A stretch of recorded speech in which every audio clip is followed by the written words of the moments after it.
Bienvenue sur Africa 24 dans cette nouvelle édition du QG News. Voici les titres. Les réactions politiques se succèdent après les attaques contre les étrangers en Afrique du Sud où 7 personnes ont été tuées dans les violences xénophobes qui secouent depuis dimanche 1er septembre la ville de Johannesburg. Indigné, Julius Malema appelle à l'arrêt des agressions. Vous entendrez l'opposant sud-africain dès le début de ce journal. Les drones au service de l'agriculture équipés de caméras ou autres capteurs couplés au GPS. Ils réalisent des cartes détaillées des champs. Reportage à suivre au Ghana. Vers la mise en œuvre au Togo d'une assurance agricole. Elle cible les producteurs. 3 filières sont choisies pour participer à la phase pilote. L'Afrique du Sud renforce sa sécurité après les attaques xénophobes de ces derniers jours perpétrées à Johannesburg. Depuis le début des violences dirigées contre les étrangers, au moins 7 personnes ont été tuées et près de 300 arrêtés. Somaliens, Éthiopiens, Mozambicains, Congolais. Les immigrants supportent une grande partie de la colère suscitée par le chômage chronique dans ce pays où de nombreuses diasporas sont donc prises directement à partie. De nombreuses personnalités africaines et sud-africaines, bien sûr, s'insurgent contre ces violences. Les réactions se multiplient, comme celle de Julius Malema, leader des combattants pour la liberté économique. Je vous propose de l'écouter. This continent of Africa must be one. Notre continent africain ne doit faire qu'un. Les frontières doivent être ouvertes parce que les frontières sont ouvertes aux Blancs. Le meilleur qu'on puisse faire, c'est être solidaire, main dans la main, pour nous protéger du colonialisme. Il n'y a pas de Mozambique, ni d'Eswatini, ni de Lesotho, ni de Botswana, ni de Zambie ou de Namibie, ni de Zimbabwe. Il y a l'Afrique, le continent de nos ancêtres. Ces frontières ne sont pas africaines, mais celles des colonialistes, pour se diviser les richesses de notre continent et nous diviser nous-mêmes par la même équation. Nous sommes tous noirs, nous sommes tous africains.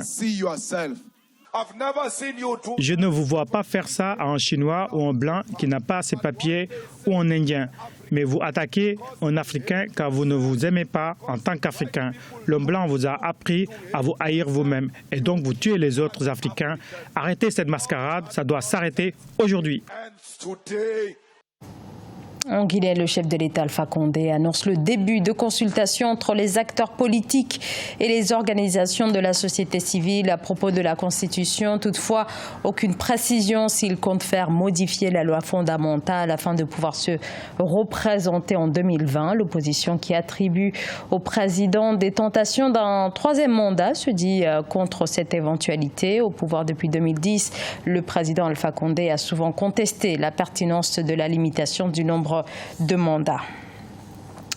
L'Afrique et les États-Unis souhaitent relancer leurs échanges commerciaux en berne depuis des années, et ce malgré le lancement en 2000 de l'AGOA, une loi fédérale américaine qui permet à certains États africains de pouvoir exporter leurs produits aux États-Unis sans devoir payer les taxes et autres droits de douane. Mais près de 20 ans après l'adoption de cette disposition, les échanges commerciaux entre les deux blocs demeurent extrêmement faibles. Les explications d'Aïssatou Bari. Instauré en 2000, l'accord commercial qui lie les États-Unis et de nombreux pays africains, l'African Grow and Opportunity Act, expire en 2025. L'AGOA, qui aurait dû faciliter l'accès au marché américain des produits en provenance du continent, n'a pas encore atteint ses objectifs. L'Afrique ne bénéficie que de 1% des investissements mondiaux des États-Unis. La zone de libre-échange continentale va changer complètement la donne. L'entente signée entre les pays africains et les États-Unis dans le cadre de l'AGOA, l'Union européenne, la Chine et bien d'autres. Mais la zone de libre-échange ne va pas nécessairement être une embûche à ces ententes. Elle va plutôt augmenter le champ d'application, le champ des échanges. De nombreuses contraintes empêchent encore les pays africains de réaliser pleinement le potentiel offert par l'AGOA. Il s'agit entre autres de la faiblesse des infrastructures de production, de la formation de la main-d'œuvre, des contraintes financières des entreprises ou encore des défis énergétiques. Mais les Africains sont confiants. La zone de libre-échange continental africain va devenir plutôt un nouveau levier, mais un levier intégré, un levier harmonisé et un levier plus efficace pour le développement structurel du commerce africain. En 2018, le commerce entre les États-Unis et l'Afrique s'est élevé à 41,2 milliards de dollars, faisant de Washington le troisième partenaire commercial du continent, loin derrière la Chine, qui pèse 3 fois plus, et derrière l'Inde, qui pèse 55,1 milliards de dollars, selon l'agence Bloomberg. Focus à présent sur le port de Benghazi. En 2014, la mainmise des terroristes sur la ville avait conduit à la fermeture de ce port, le plus grand de la Libye. Et voilà, près de 2 ans qu'il refonctionne. Le port de Benghazi a bel et bien repris avec une activité portuaire qui tourne désormais à plein régime. Corinne Comdem. 3 ans après sa réouverture, le port commercial de la deuxième ville de Libye, Benghazi, tourne à plein régime 24 heures sur 24. Objectif, générer des revenus pour sa restauration et son expansion. Le port de Benghazi renaît peu à peu de ses cendres. En 2014, il a été pris entre 2 feux alors que des factions rivales se battaient pour le contrôle de la ville. Un conflit qui a laissé une partie de l'est de la Libye en ruine. Nous devons maintenant charger 1500 conteneurs par semaine. Avant 2011, ce n'était que 400. Selon le directeur du port, Isaïd Bozraïda, les revenus mensuels s'élevaient à plus de 7 millions de dinars libyens, soit 4,9 millions de dollars avant la guerre. L'objectif aujourd'hui pour le port de Benghazi est de renouer avec ces chiffres. Nous n'avons pas encore atteint le taux précédent, mais chaque mois est meilleur que le précédent. Nous cherchons à lever plus de 7,8 millions de dinars par mois. C'est pourquoi nous avons étendu le temps de travail à 24 heures. Depuis sa réouverture, le port de Benghazi a reçu plus de 400 000 tonnes de céréales à 18 docks, soit le double de ce qu'il recevait avant 2014. Sa masse salariale s'élève à 2,25 millions de dinars libyens pour 1400 employés. Le port de Benghazi est bien placé pour approvisionner la ville et l'arrière-pays.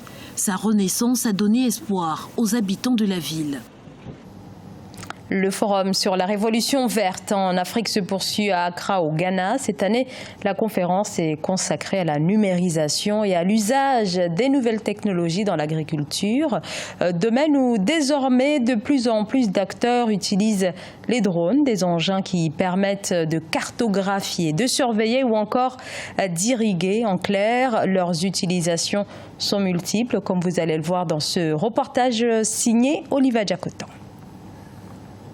Au Ghana, dans le cadre du Forum de la Révolution verte africaine du 3 au 6 septembre 2019 à Accra, 2000 riziculteurs de Accra Région cultivant sur 2800 hectares vont utiliser des drones pour rentabiliser leurs activités. Cette numérisation permettra d'accroître la productivité par hectare entre 20 et 50% selon des spécialistes. Les drones faciliteront entre autres l'irrigation, le traitement des rizières. This is long overdue. C'est l'aboutissement d'un long processus car depuis 1998, on voulait une technologie qui nous faciliterait nos tâches puisque travailler manuellement est pénible.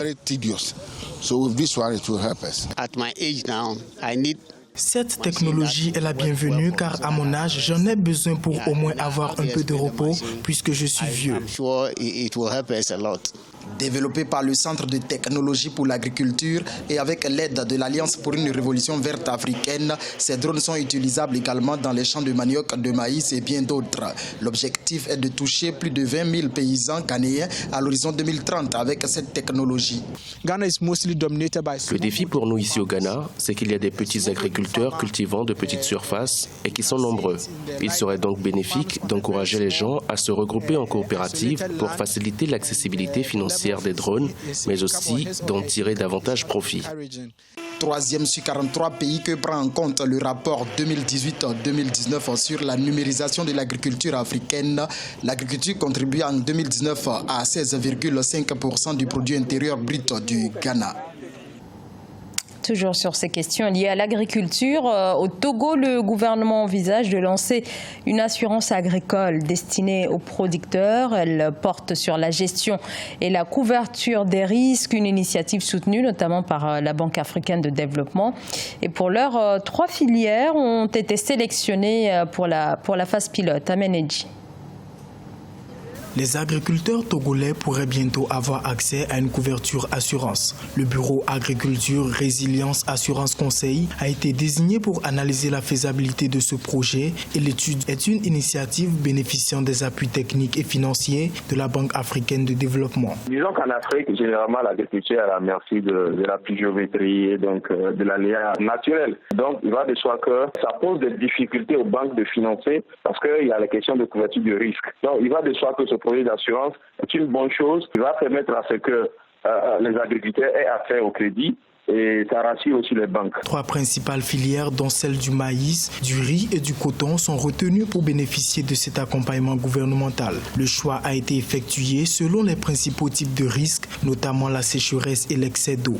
Les acteurs ont présenté une feuille de route des actions à mener pour rendre opérationnel et faire d'un tel programme une initiative durable. Ce projet d'assurance va permettre aux producteurs d'améliorer leur productivité et ça va permettre au Togo d'avoir une suffisance alimentaire dans la consommation, dans la production et la consommation et aider le pays à produire plus de coton et engranger les devises d'exportation. L'État et les différents partenaires du développement de l'agriculture s'intéressent à l'assurance agricole comme un des outils financiers de gestion des risques à développer. De 2010 à 2012, la Banque ouest-africaine de développement a financé une étude de faisabilité pour instaurer un mécanisme d'assurance agricole dans la zone de l'Union économique et monétaire ouest-africaine. Ce journal a été réalisé par l'ensemble de la rédaction. Merci de votre fidélité. Dans un instant, une nouvelle édition de l'actualité sur Africa 24.